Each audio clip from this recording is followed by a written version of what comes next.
In this lesson, we're going to begin coloring our line work for our 2D avatar and add some final touches to our base expression. So let's go ahead and get started.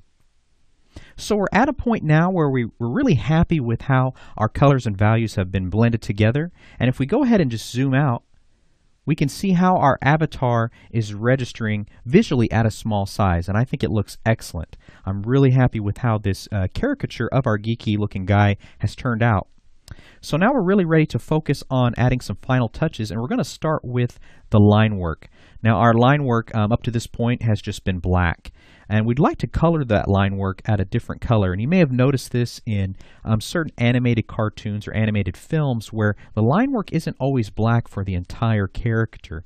It may be different colors depending on just the overall color scheme of the character. And it just kind of helps tie everything together, just kind of package it all really nicely and visually.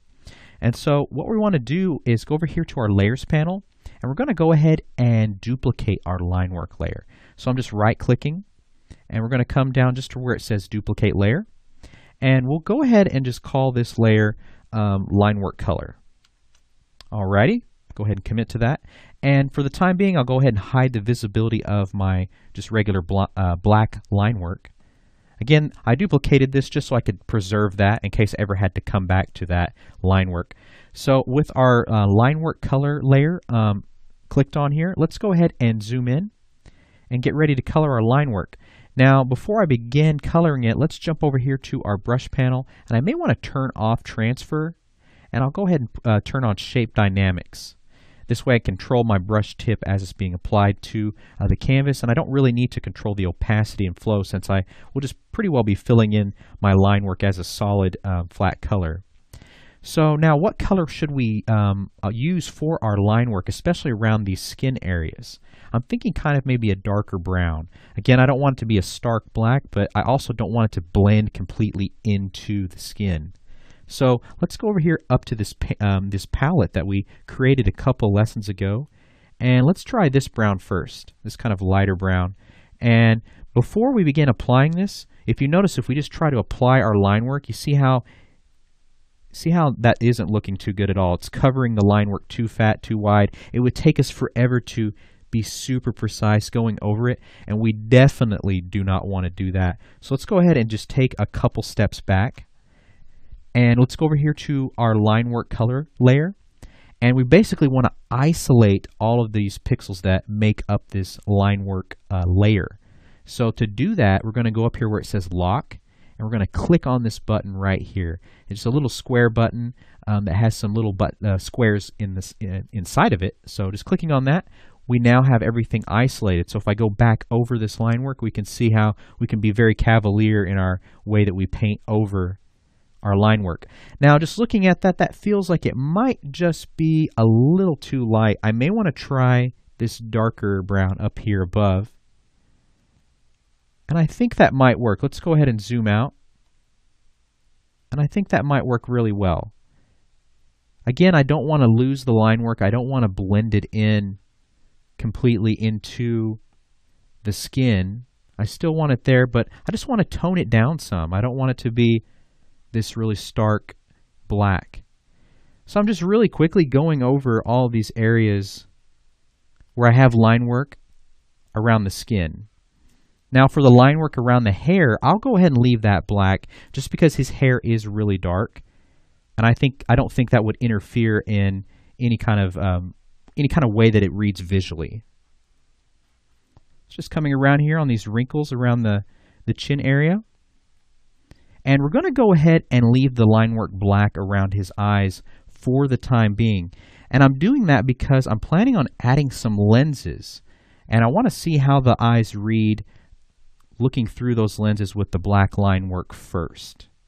So we've got our line work colored for all these skin areas. Let's go ahead and zoom out just to see how that's reading. I'm really liking that. I'm thinking that that really just adds to just the overall visual readability of this avatar.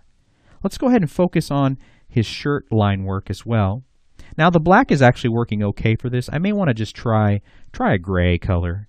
So I'm going to go ahead and sample this gray that I've got up here in my palette. And I think that'll work well, just going over it. That'll just soften it down just a little bit to where we still see the line work, And this will just kind of tie everything together for his shirt. So just kind of coming around here on the collar, coloring that in on both the screen left and screen right.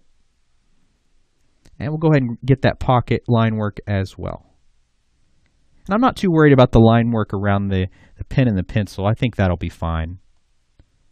Okay, now we do have some line work that we want to address around the lips. We don't want that to be a stark black. So I'm thinking something that's probably maybe kind of a reddish color. Maybe a, let's see over here in our color swatches, maybe a dark red. We could start with that. And let's just see how that's looking. Now that may be just a little too strong in my opinion. So what we can do now is go over to our brush panel. Let's go ahead and turn on transfer again. And I may want to sample from one of these darker values over here on the screen right of his lips. And let's just kind of put that over that red. And I think that's going to be the color we want to use right there.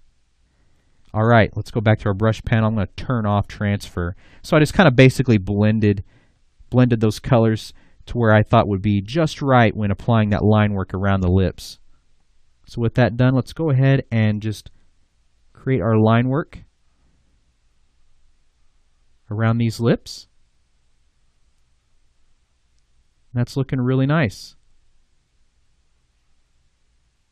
All right, let's go ahead and zoom out. Perfect, that looks excellent. So we've got our line work pretty well colored. Let's go ahead and start adding some lenses in. So what we want to do is go over here to our layers panel, and we're going to go ahead and create a new layer. And let's just go ahead and title this layer lenses. Now I'm thinking maybe a blue color might be appropriate for these lenses. And so we're going to actually experiment how to create these lenses using a couple of different blend modes.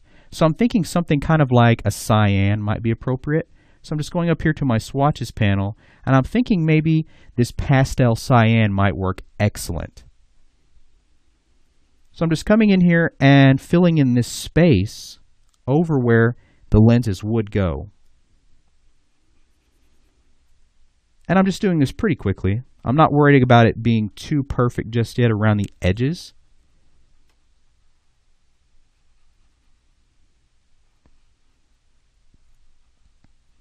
Very good. We can always come back later and just clean that up. And we'll go ahead and do that on the same side, or on the opposite side rather, screen left. And just filling in this space. And I can always come back again later and just kind of clean up those edges. Okay, so we've got pretty much all of our lens area filled in. Now let's go ahead and experiment with how we can apply these lenses and just make it feel like he's looking through them rather than them being completely solid blue the way they are. So I'm going to go over here to back to my layers panel, and we are still on our lenses layer, and we're going to try one of these different blend modes up here for this layer.